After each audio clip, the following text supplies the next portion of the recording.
More with UNI Wrestling coach Doug Schwab talking the Panthers. Big weekend hosting Oklahoma State and Oklahoma, splitting on that weekend. Parker Kikaisen, talk about him, ranked tops in the NCAA, number 2 in the country technically, but a major decision and a tech fall for him.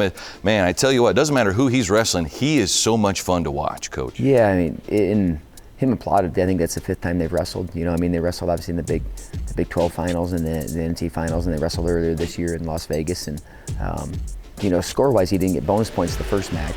You know, so you know, maybe we're closing the gap, but I think you know, he showed that that gap isn't closing. You know, he's always talking about improving and getting better, and you know, that was a you know, vintage Parker out there. You know, I mean, really, he's within. Like, man, he's going to cut him again and maybe you know, tech this guy. I mean, he's wrestling at that level and he's scoring points like that. You know, just a guy that leads the way. And you know, our fans, I know they appreciate him. They'll have one more opportunity to see him in our building. You know, so you know, I'm kind of hammering that because he is special. He's special in how he competes and how he leads, and you know, and scoring bonus points. You know, at 90+% clip is an incredible thing in college wrestling. And it was number 2 versus number 3, and the final score of 15-4, major decision in favor of UNI's Parker Kikaisen. Ryder Downey had some good challenges as well. Got a win on Saturday and lost a tight duel, but a top 5 battle for him. Yeah, I mean, talk about a gritty takedown. I don't know, that takedown in that third period against Oklahoma State. Man, he had to dig deep, and he didn't feel great, but he put himself in a position to win the match. Just, you know, I tried to pull the guy back a little bit on top of him. The guy's got some good hips, but the one thing I know about Ryder is he will learn, he will improve from it, and man, it burns him. He does not like losing, but he's smart enough to know, okay, I got to make some adjustments here, and he will. And then Cale Happel, another top 5 battle.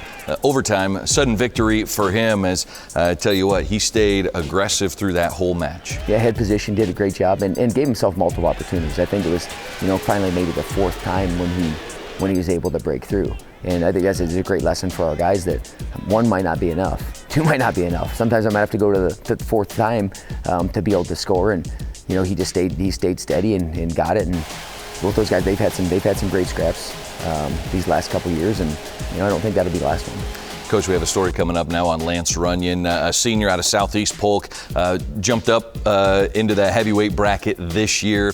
A big move for him. How is he handling it, and what do you like what you're seeing from him? Oh, he's a great wrestler, and we said that, and he wrestles like a small guy at a big weight. You know, just sometimes there's a really big discrepancy. So finding out how he can beat those big guys is, you know, they're pretty top heavy, so being able to get him on their butt. There's some things that he's doing, but man, he's gotten better every time out, and you know, knock on wood, he's stayed healthy, because that's kind of been one of the things for him, not being able to stay healthy. You know, he built up into a weight, and you know, he's staying about 225. But man, he's wrestling well, and he's certainly showed that, okay, I'm a top 15 guy, and I know he's showing that he can be a top 10 and even a smaller. I look forward to seeing how the rest of the season finishes for him. Here's that story on Lance Runyon.